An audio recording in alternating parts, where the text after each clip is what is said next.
মনে রাখবেন, দুনিয়াতে মূর্তি পূজা শুরু হয়েছে কেমনে, ঘটনাটা একটু মন দিয়ে শোনেন। কি পূজা শুরু হয়েছে কেমনে? মূর্তি পূজা। সহিহ বুখারীর বর্ণনা 4920 নম্বর হাদিস। এই হাদিস থেকে আমরা এখন জানবো মূর্তি পূজা শুরু হইলো কেমনে। ইতিহাসটা মনে থাকলে আপনি আপনার অন্য ধর্মের বন্ধুদেরকেও দাওয়াত দিতে পারবেন যে দুনিয়াতে কিন্তু এইভাবে মূর্তি পূজা শুরু হয়েছে। আব্দুল্লাহ ইবনে আব্বাস রাদিয়াল্লাহু তাআলা আনহুমার বর্ণনা। 29 পারা খুলবেন, 12 নম্বর পৃষ্ঠা। হাফিজি কোরআন মাজিদ অনুযায়ী সূরা নূহের মধ্যে আল্লাহ তাআলা আলোচনা করছে। 29 পারা 12 নম্বর পৃষ্ঠা। শুরুতেই দেখবেন আছে লা তাযারুন্না আলিহাতাকুম ওয়ালা তাযারুন্না ওয়াদ্দাউ ওয়ালা সুওয়া ওয়ালা ইয়াগুসা ওয়া ইয়াউকা ওয়া নাসরা। এই পাঁচটা মূর্তির নাম আছে।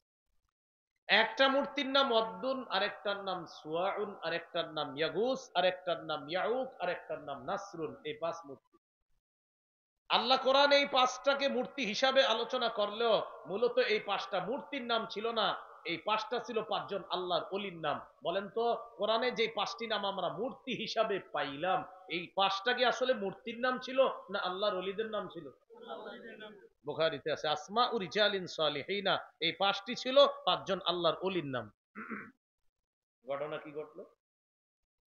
এই পাঁচ আল্লাহর ওলি মারা গেছে। মারা যাওয়ার পর তাদের অনুসারী যারা আছে, মন খারাপ। ইবলিস তাদের কাছে আসছে মানুষের রূপ ধারণ করে। আসার পর ইবলিস তাদেরকে বলল, কি ব্যাপার, মন খারাপ কেন? তারা বলল, আমরা যে আল্লাহর ওলিদেরকে দেখলে ইবাদতে মজা পাইতাম, তারা এখন দুনিয়াতে আর নাই, এই জন্য আর আগের মতো ইবাদতে মজা পাই না। এটা সহজ বিষয়। যারা আপনারা প্রতিদিন মসজিদে 5 ওয়াক্ত নামাজ পড়েন, তারা যদি মসজিদ ছাড়া অন্য কোথাও নামাজ পড়েন, আপনার মনে হবে নামাজ পড়েন নাই। মসজিদের মজাটা বাহিরে পাওয়া যায় না। ইবলিস মানুষের রূপ ধারণ করছে, বড় আল্লাহর ওলির মতো সাইজা তাদেরকে বলল, তোমাদের ব্যথাটা আমি বুঝতেছি।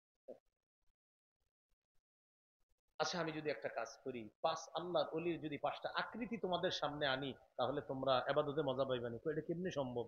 আল্লাহর ওলি পাঁচজন তো মারা গেছে।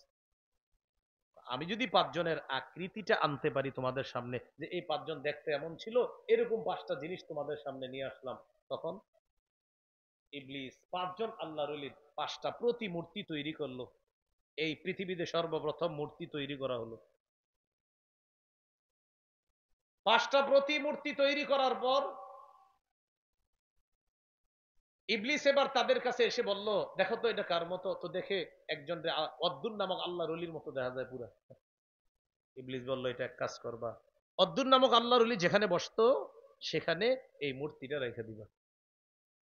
এইভাবে প্রত্যেক আল্লাহর ওলি যেখানে বসতো, ইবলিস বলে দিল, আনিনসিবু ইলা মাজালিসিহিমুল্লাতী কানু ইয়াজলিসুনা আলাইহা আনসাবা। আল্লাহর ওলিরা যেখানে যেখানে বসতো সেখানে সেখানে মূর্তিগুলো স্থাপন করে দাও।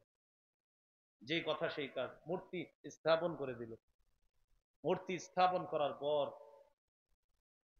তখনও পর্যন্ত ওই মানুষগুলা আল্লাহর সাথে শিরিক করে না, তবে পাঁচজন আল্লাহর ওলিরে তারা দেখে, এই যে আমাদের ওলিরা আছে, মনে মনে ভালো লাগে, কিন্তু ইবাদত করে তখনও আল্লাহ।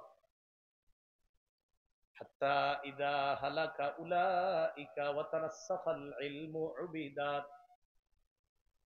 যখন এই জেনারেশন বিদায় নিল, পরবর্তী জেনারেশন যখন আসলো, আর সঠিক বিদ্যার বিলুপ্তি ঘটলো, যখন এলেমের বিলুপ্তি ঘটলো, তখন কি হলো?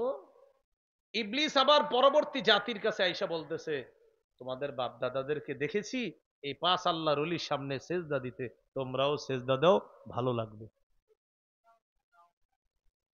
তখন তাদেরকে ইবলিস এই পাঁচ আল্লাহর ওলির সামনে সেজদা করাইলো। এই প্রথম দুনিয়াতে শিরিক শুরু হলো, এর আগে পৃথিবীতে শিরিক হয়নি। কথা কি মনে থাকবে? কিন্তু আপনারা শিখলেন কি, সেটা হলো আমার মূল বিষয়। শিরিকের সূচনা হলো পাঁচজন আল্লাহর ওলির আবেগকে কেন্দ্র করে, নাকি কোনো খারাপ মানুষকে কেন্দ্র করে? আল্লাহর ওলির আবেগকে কেন্দ্র করে। যেমনি ভাবে আল্লাহর ওলির আবেগকে কেন্দ্র করে মূর্তি পূজা শুরু হলো, বর্তমান যুগেও আল্লাহর ওলির আবেগকে কেন্দ্র করে দরগা পূজা হয়। অনেকে বিরোধিতা করবে, হুজুর আপনি দরগার বিরুদ্ধে। না, আমি দরগা পূজার বিরুদ্ধে, দরগার না। কথাটা বুঝতে হবে। আল্লাহর ওলির দরগা, আল্লাহর ওলির আস্তানা, আল্লাহর ওলির কবর, সেটার বিরুদ্ধে আমি না, কিন্তু কবর কেন্দ্র করে শিরিকের বিরুদ্ধে আমি। এই বিষয়টা অনেকে বুঝে না। দেখবেন আমার এই ওয়াজডারে একদল বলবে, হুজুরে আল্লাহর ওলির দুশমন। আমি কি ওলির বিরুদ্ধে বলছি না শিরিকের? আল্লাহ আমাদেরকে বুঝার তৌফিক দান করেন। যদি বলেন আমি অলির বিরোধিতা করছি, তাহলে এই 5 আল্লাহর অলি, যে 5 আল্লাহর হিস্টোরি মাত্র বললাম, এই ব্যাপারে কি জবাব দিবেন? এটা কোরআনে আছে আলোচনা। হ্যাঁ? এখান থেকে আমরা শিখলাম আবেগের কারণে, আবেগের বর্ষবর্তী হয়ে অনেক সময় আমরা আমাদের ইমানকে বিসর্জন দিয়ে দিই। আল্লাহ আমাদেরকে হেফাজত করেন। এই হলো মূর্তি পূজার ইতিহাস।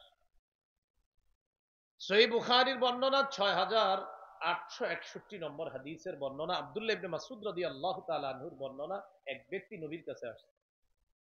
আসার পর নবীজিকে জিজ্ঞাসা করলেন, আইয়ুয যামবি আকবারু ইনদাল্লাহ, ইয়া রাসূলুল্লাহ, আল্লাহর কাছে সবচেয়ে বড় পাপ কোনটি আপনার কাছে জানতে চাই। নবীজি বললেন, আনতাদউ লিল্লাহি নিদ্দান ওয়া হুয়া খালাকাকা, যে আল্লাহ তোমাকে সৃষ্টি করেছেন, এই আল্লাহর সাথে কোন সমকক্ষ নির্ধারণ করা, এটা হলো সবচেয়ে বড় পাপ। আল্লাহ তোমারে বানাইলেন, আল্লাহর কাছে তুমি সন্তান চাও, আবার কোন মানুষের কাছেও তুমি সন্তান চাও। এই যে তুমি আল্লাহর কাছেও সন্তান চাইলা, আবার মানুষের কাছেও চাইলা, এই আল্লাহর সাথে সমকক্ষ নির্ধারণ করা, এটা সবচেয়ে বড় পাপ। এটা সবচেয়ে বড় পাপ। তুমি আল্লাহর সাথে অন্য কোন সমকক্ষকে ডাকা। আল্লাহ আমাদেরকে হেফাজত করেন। সহিহ বুখারীর 6675 নম্বর হাদিসের বর্ণনা, আব্দুল্লাহ ইবনে আমর রাদিয়াল্লাহু তাআলা আনহুমার বর্ণনা। তিনি বলেন, ক্বালা রাসূলুল্লাহ সাল্লাল্লাহু আলাইহি ওয়াসাল্লাম, আল কাবাইরু আল ইশরাকু বিল্লাহ, সবচেয়ে বড় কবিরা গুনাহ আল্লাহর সাথে শিরিক করা। সবচেয়ে বড় কবিরা গুনাহ আল্লাহর সাথে শিরিক করা।